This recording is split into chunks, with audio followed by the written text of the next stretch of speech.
Hey everybody, welcome back to the Pine Hills Church Podcast. My name is Aaron. I am so excited. It is Easter Sunday, Resurrection Sunday, and we're looking at how in Jesus, hope is actually alive. See, hope is a powerful thing.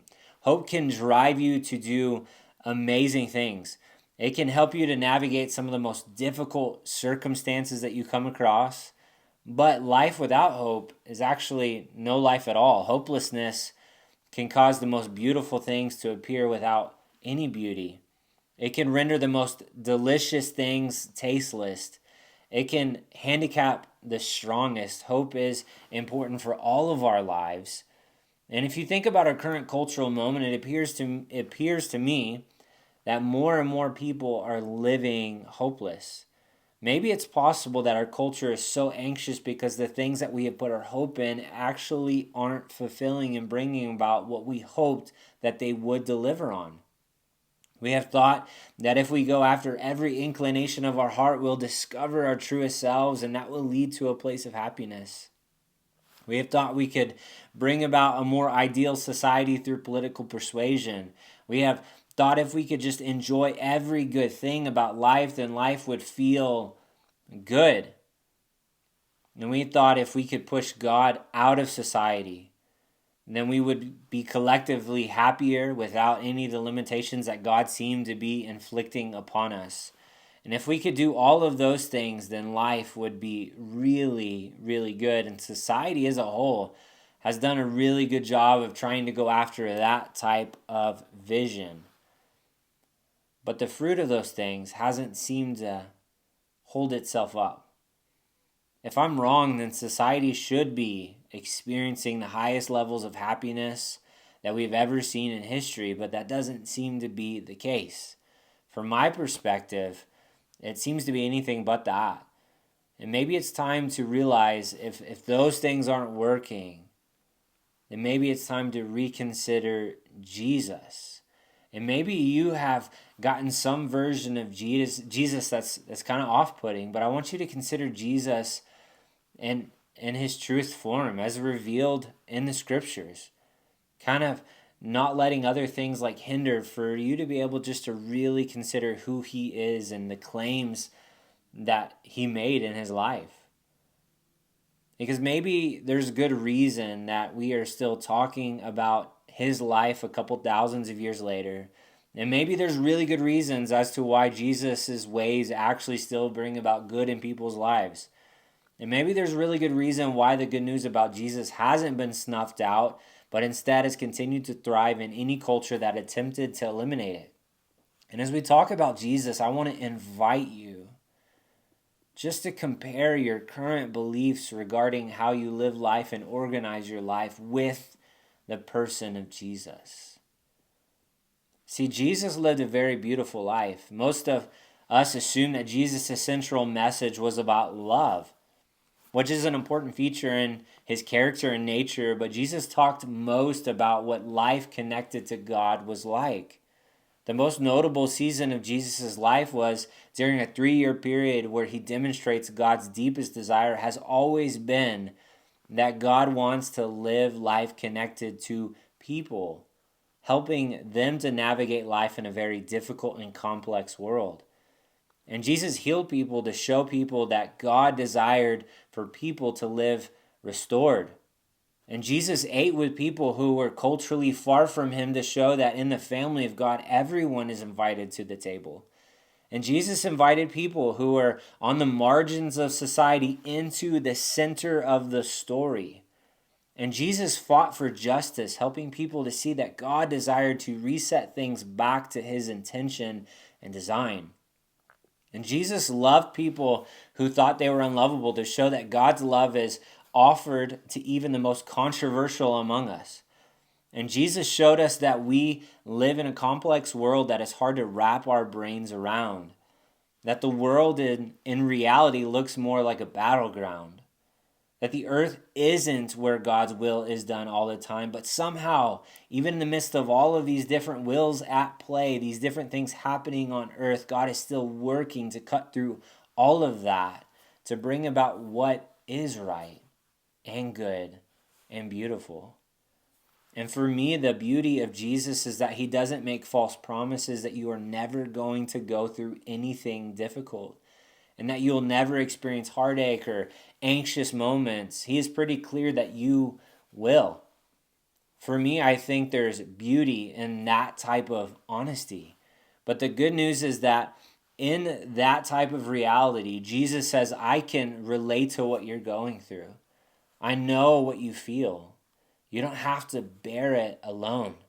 I'm with you and I can help you to carry this. See, Jesus was captivating.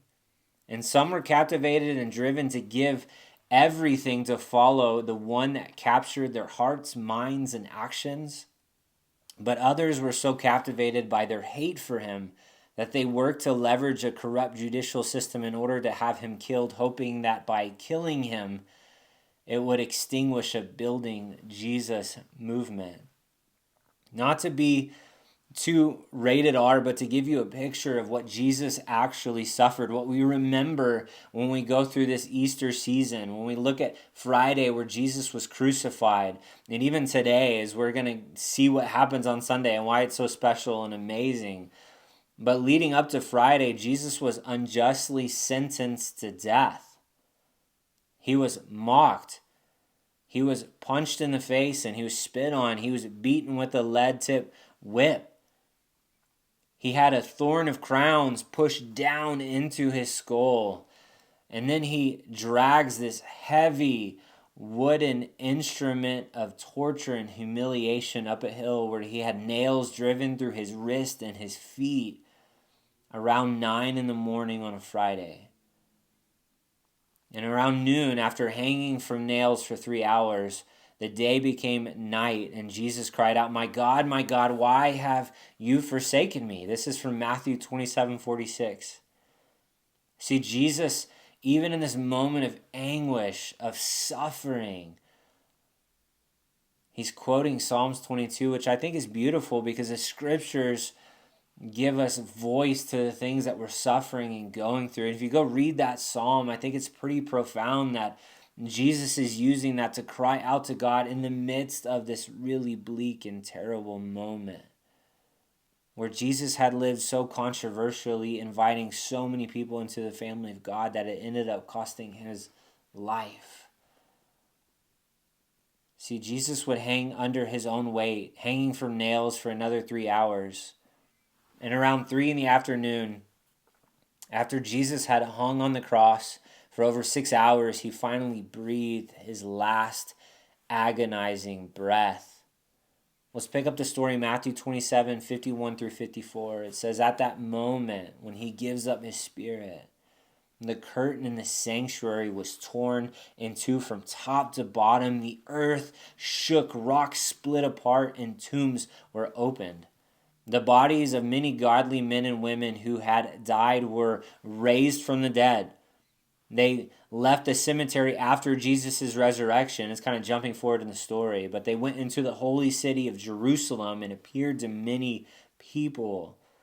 The Roman officer and the other soldiers at the crucifixion were terrified by the earthquake and all that had happened. They said, this man truly was the Son of God. And just to really simplify, because we could spend a lot of time on this, but that curtain ripping into two, I just want to give you access points to what that might have meant. It represented people's inability to actually approach God.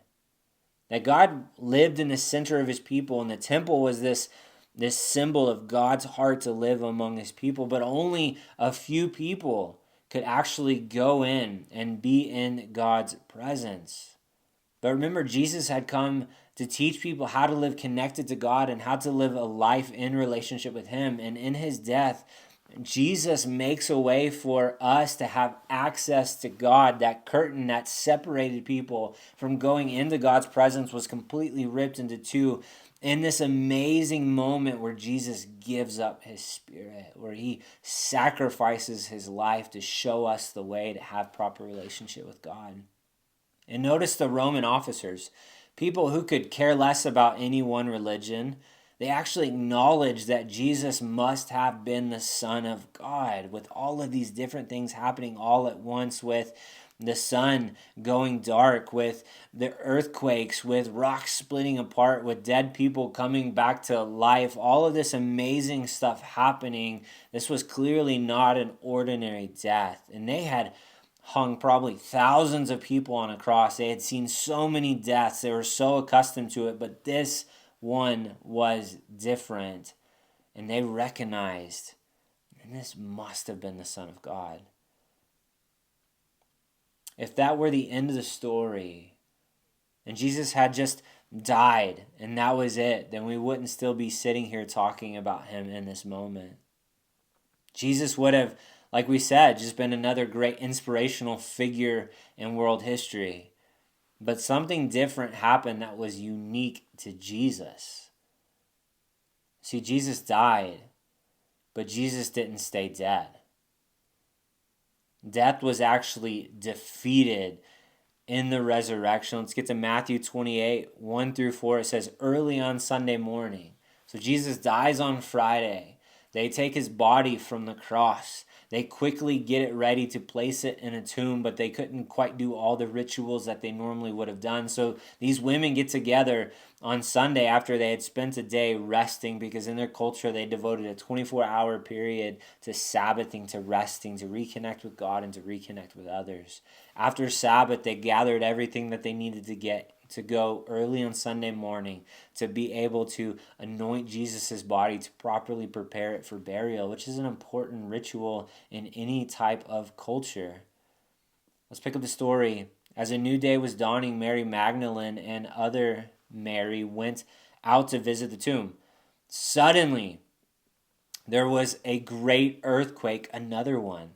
For an angel of the Lord came down from heaven, rolled aside the stone that was blocking people from being able to take the body of Jesus away, and he sits on it. His face shone like lightning, and his clothing was as white as snow. The guards shook with fear when they saw him, and they fell into a dead faint. Again, these are highly trained guards of the greatest military presence in the world. They don't get shook by anything except when they encounter something that they can't quite explain. The earth quaked, responding to the resurrection of Jesus. And they saw an angel rolling away the stone. Matthew 28, 5 through 6. Then the angel spoke to the woman. Don't be afraid, he said.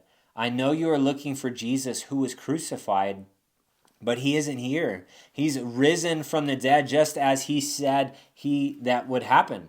Come see where his body was lying. See, Jesus had predicted that all of this would happen, that he would give his life, but after 3 days he was going to rise from the dead. But he had told all of these people not to fear. He's coming back. But again, when someone dies, someone you had given your life to following, you've given everything for, left everything behind, all of a sudden they die, even though they say that they're going to come back to life. That's some days of waiting. Is it actually going to happen? They had never seen anyone who died come back to life, other than Jesus healing Lazarus and bringing Lazarus back to life. So they knew it was possible, but they had to be questioning. And they were fearing for their own life. Were they going to get hung to a cross?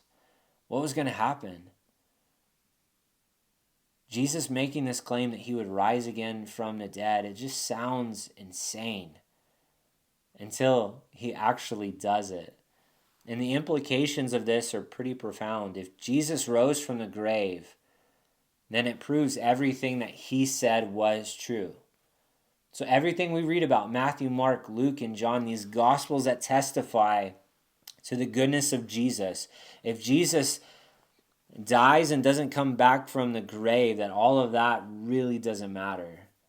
But the fact that he does come back to life, that he defeats death, he defeats everything that holds us back. He shows us how to have access to God, how to live in relationship with him, how to live connected to God, and actually to be empowered by God's Spirit. This is all that Jesus is doing. There's so many different implications and things that are happening all in this moment of death and resurrection.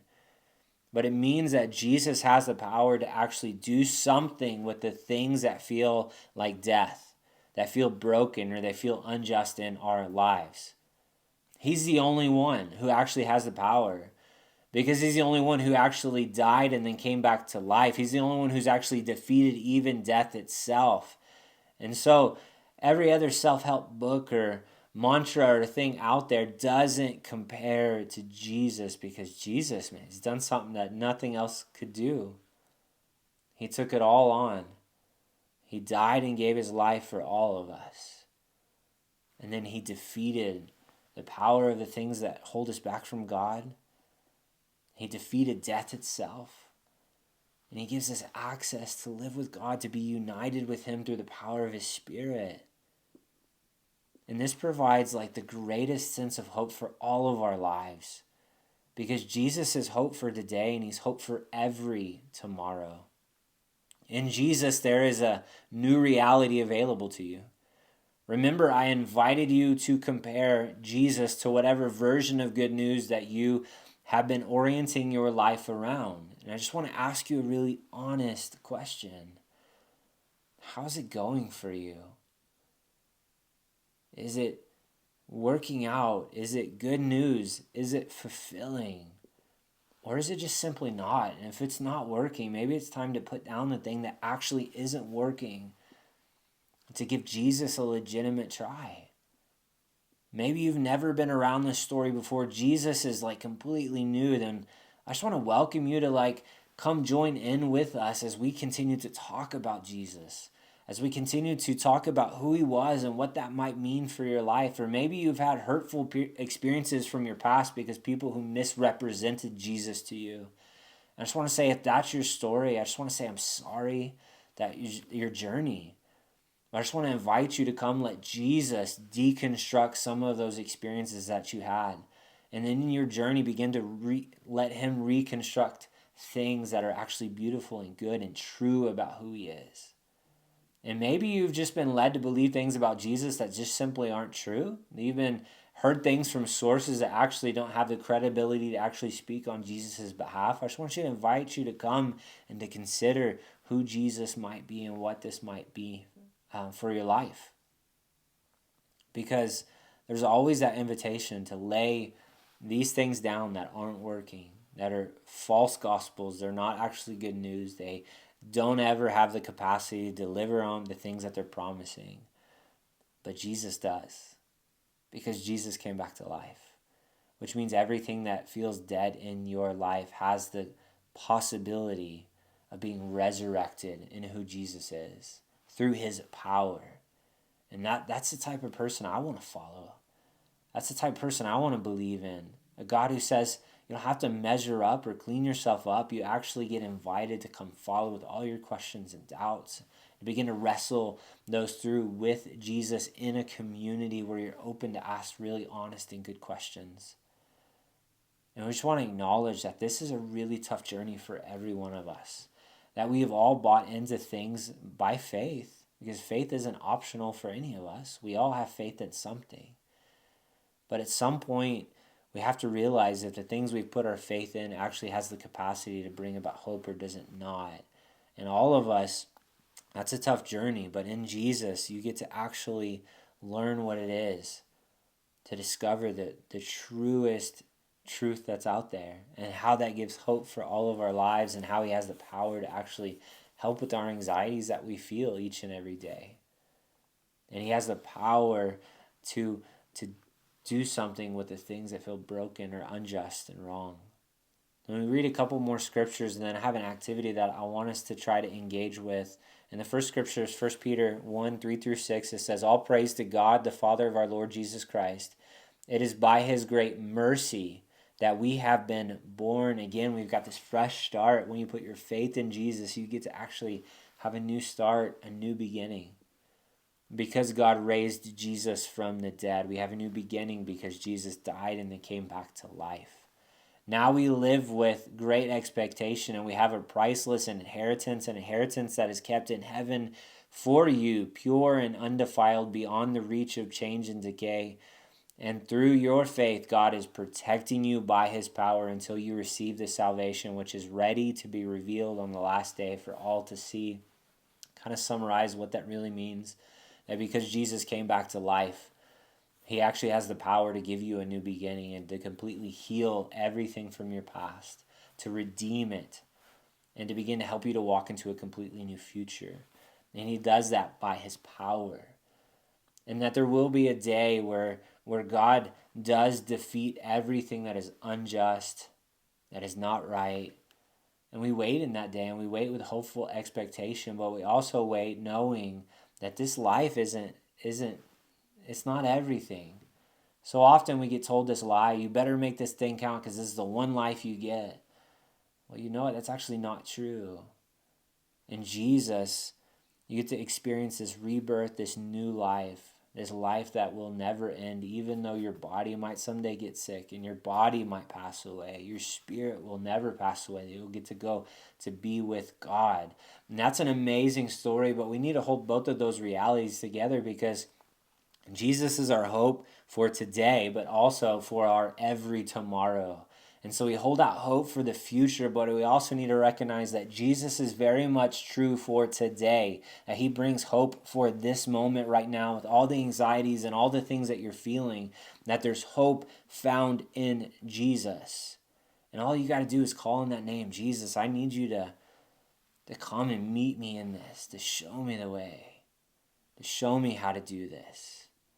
2 Corinthians 4:16-18, it says, this is why Jesus giving his life, the death and the resurrection, this is why we never give up.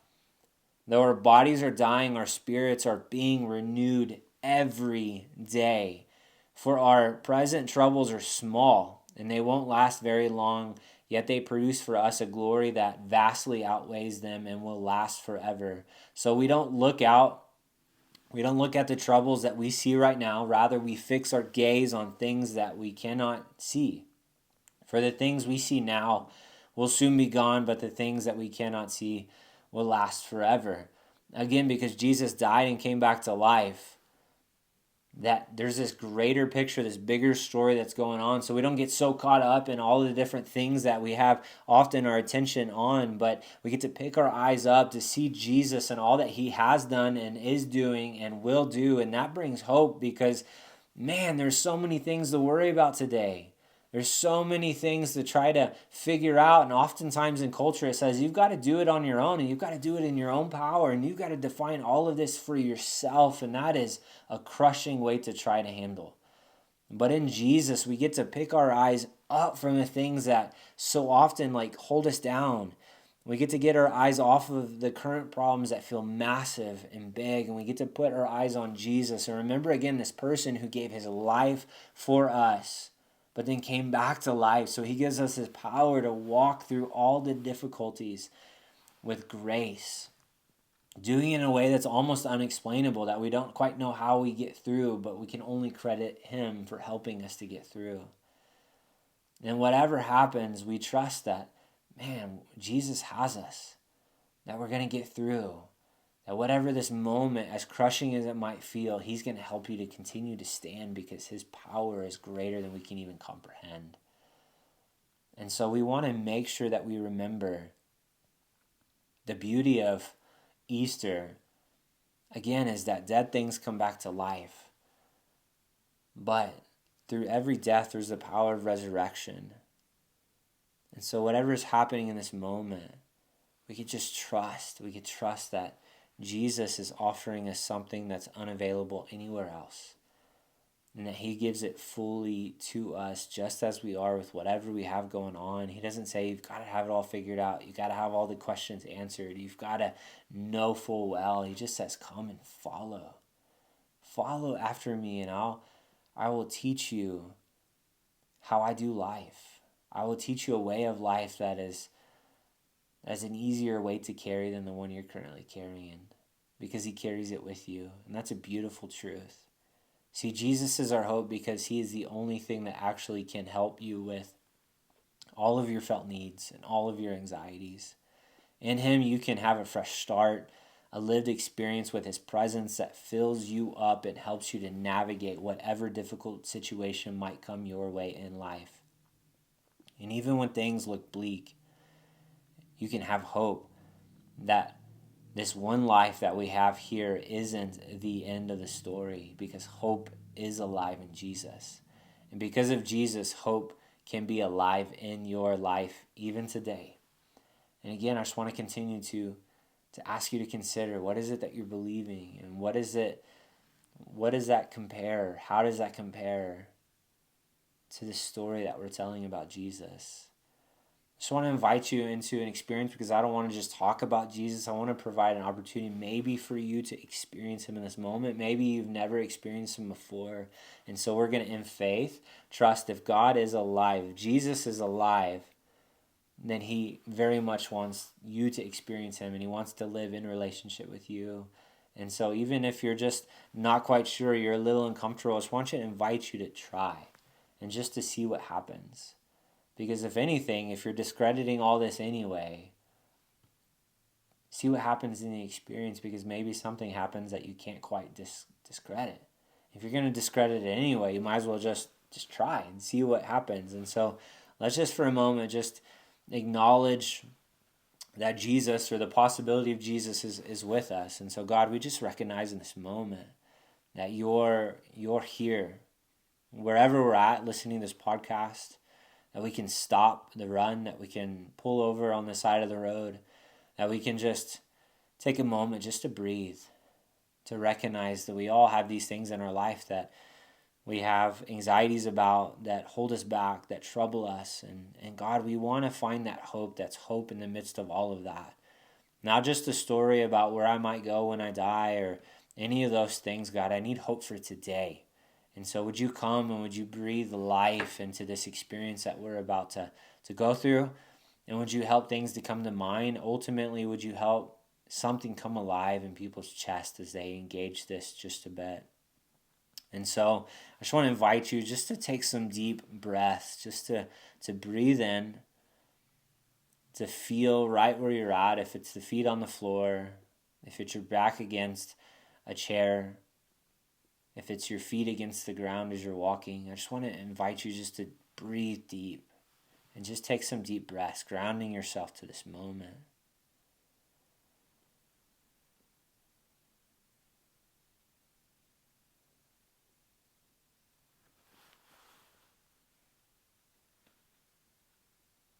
Now I just want to invite you to acknowledge something that makes you anxious, that you've been wrestling through, walking through, going through. I just want to invite you just to acknowledge and name that thing.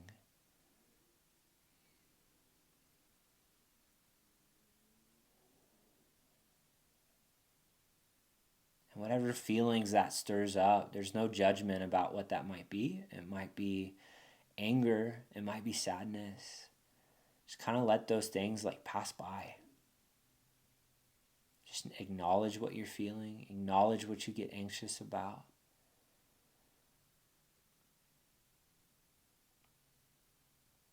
And I want to invite you to invite God into what you're feeling. Maybe something like this: God, we acknowledge this stressor in our life. I just want to invite you into what I'm feeling in this moment. I just want to invite you into this thing that I feel so much pressure about, it feels like it's crushing, it's feeling like it's leading to death. God, I just want to invite you into this, God. And even if you're a bit skeptical, just invite God, if you're real, would you help meet me in this moment?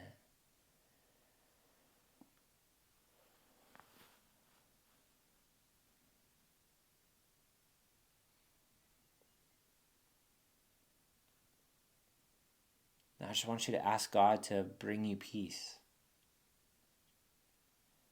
And peace might just look like just settling your anxiety just a little bit, just in this moment.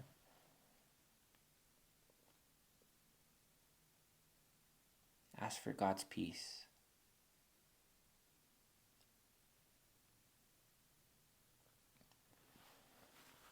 I just want to invite you to rest. Rest in God's presence.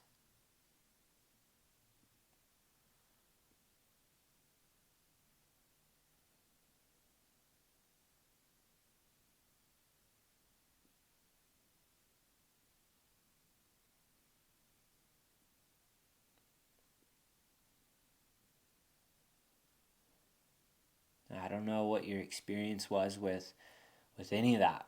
Maybe it's super uncomfortable, and that's okay. Maybe it's something to continue to try and to continue to practice and to see what happens. And maybe you experience just for a little bit, just a moment of breath, of just things settling just a little bit. Maybe you felt a bit of comfort that you haven't felt or experienced in a while.